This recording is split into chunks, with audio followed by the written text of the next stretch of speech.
95% of our life is coming from the programs of how to live life that we get in the first 7 years of life. And that's why poor people stay poor and rich people stay rich.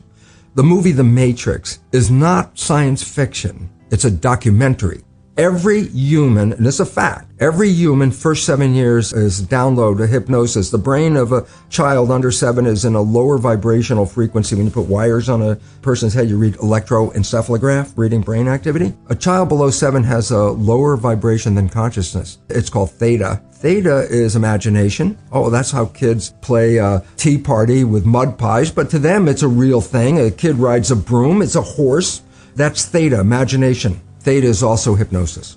And the idea is this: before you can become conscious, if you don't have any programs, what are you going to be conscious of? So nature makes the first 7 years. What kind of programs are required to live on this planet? I say, how do you get them?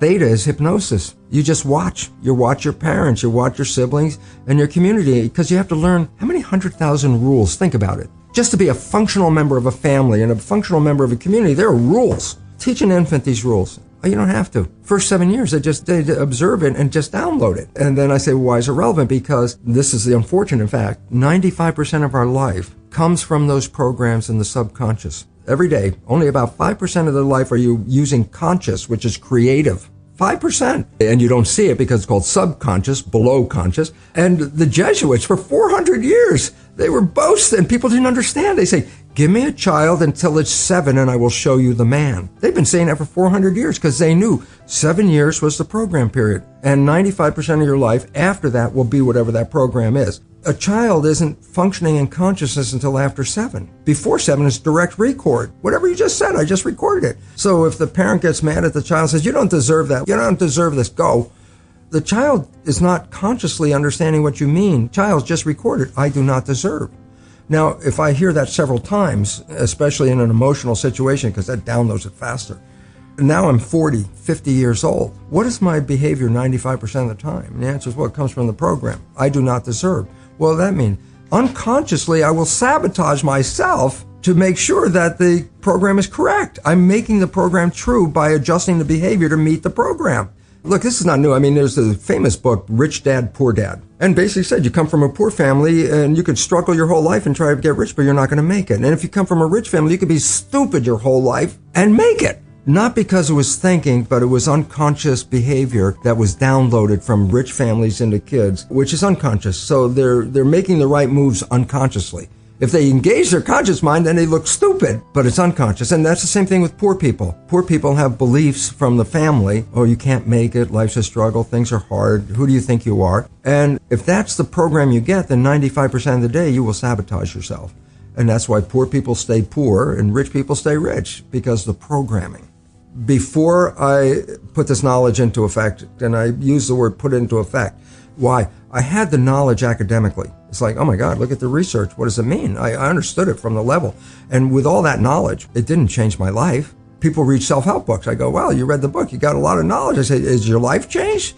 No, but you got a lot of knowledge. And so here's the difference. The conscious mind is creative and can learn in any number of ways. Read a self-help book, go to a lecture, listen to this, and conscious mind's going to get some awareness. And I go, yeah, but subconscious mind doesn't learn that way. Subconscious mind learns in 2 fundamental ways naturally. Hypnosis, which is the first 7 years. And after age 7, how do you put new programs in? Repetition. Practice. You want to drive a car? You didn't learn how by just getting in the seat and put the key in. You had to practice driving the car.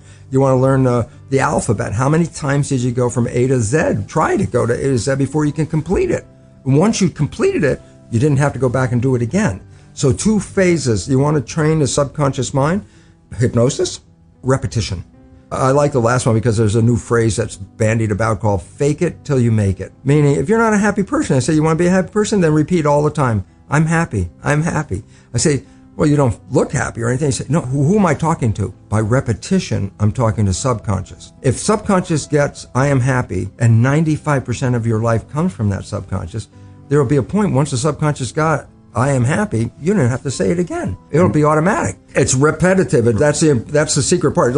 Putting a sticky note on the refrigerator is more like a suggestion, but it's not a repetition. So it doesn't work very well. Repetition is a habit. It's making habit. So you got to do something religiously in a sense of repeating it to make it work. Every night when you go to bed, just when you're falling off into sleep, consciousness is disconnecting. The next period of your brain operation while your consciousness is disconnected is theta, which is the same brain function as in the first 7 years. So if you put a pair of earphones on at night with a program of what you would like to be true in your life, as soon as your conscious mind disconnects, that program is playing. It's not playing into your conscious mind. That's shut off. It's now going straight into the subconscious mind. So it's called auto-hypnosis. You don't need to go see a hypnotherapist. You just have to pick out what program would you like to have that you don't have.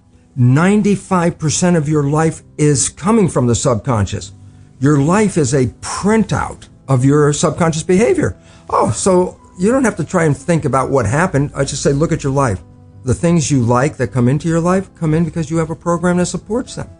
But anything you struggle with, work hard at, put a lot of effort into making it happen, why you're working so hard, inevitably you have a program that doesn't support that conclusion and you're trying to override the program.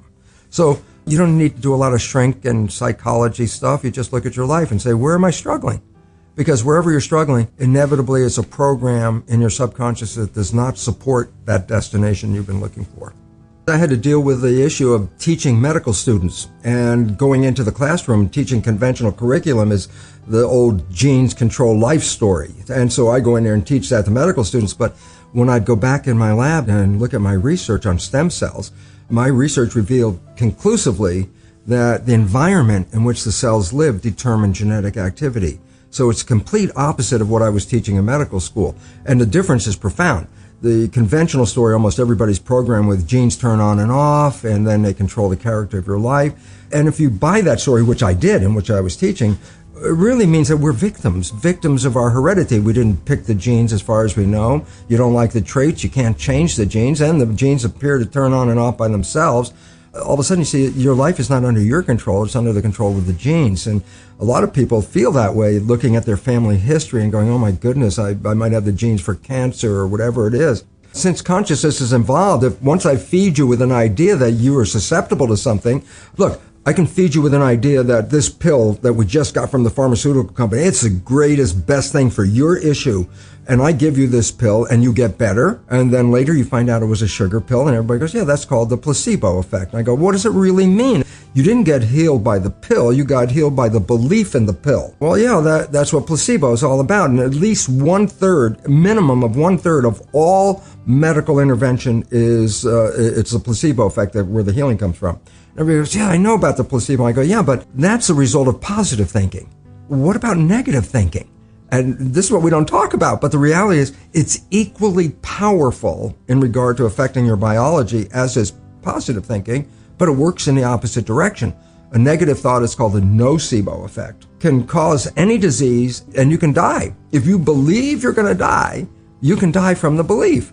Here's a simple fact. Stress causes at least up to 90% of doctor visits. How can stress do this? And the answer is very simple. Stress causes a hormone called cortisol to be released in the body. So what does cortisol do? Number one, it causes the blood in the viscera, the guts, where maintenance of the body and healing comes from all the organs. It causes the blood vessels to shut down because it pushes the blood to the arms and legs. Why? Stress means you're ready to run, fight or flight. So you push the energy to where you need it, arms and legs. Well, where do you get it from? Well, you squeeze the blood vessels in the gut. Well, this is growth. The viscera is growth. That's what the organs are for. Arms and legs are for protection.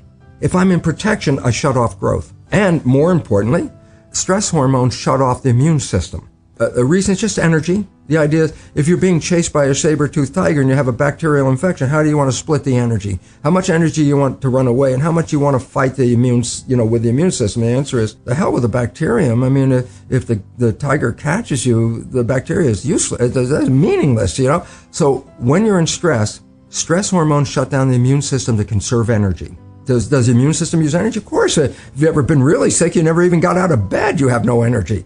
And if you're in fight or flight mode, you need the energy to deal with the world. So stress hormones physically shut off the immune system. When you're under stress, that's when sickness starts to show up. In fact, it's so good at shutting off the immune system, doctors give patients who are going to receive a foreign organ, a graft of a kidney or a lung or whatever they're grafting, that's foreign tissue. If you put a foreign organ in your body, your immune system's job is to eliminate it. So as they're transplanting an organ, they give the patient stress hormones at the same time. because stress hormones will shut off the immune system so the organ won't be rejected right away. That's how effective it is. It's used therapeutically to shut off the immune system. Yeah, but everybody out there in this world right now, with a small exception, is under some level of stress. Every one of those people is dripping stress hormones continuously in their body, and those hormones inhibit the immune system, and the result is illness. And if you stop the growth, you say, yeah, but I'm an adult, I don't need to grow. And I say, yeah, but you have to replace hundreds of billions of cells that you lose every day. So we really have to watch out, because as psychologists will tell us, 70% or more of our thoughts are negative and redundant, replaying the same negative thoughts. I go, if thoughts had nothing to do with it, fine. But thoughts, positive or negative, shape our biology. And all of a sudden it says, well, now it's time to wake up, because our negative thinking is manifesting a negative life experience. But it's not just me saying this. It was me saying this when I first started doing this work in 1970. And my research was repeatable every day. I could take stem cells are embryonic cells, so they have no potential until you put them in an environment.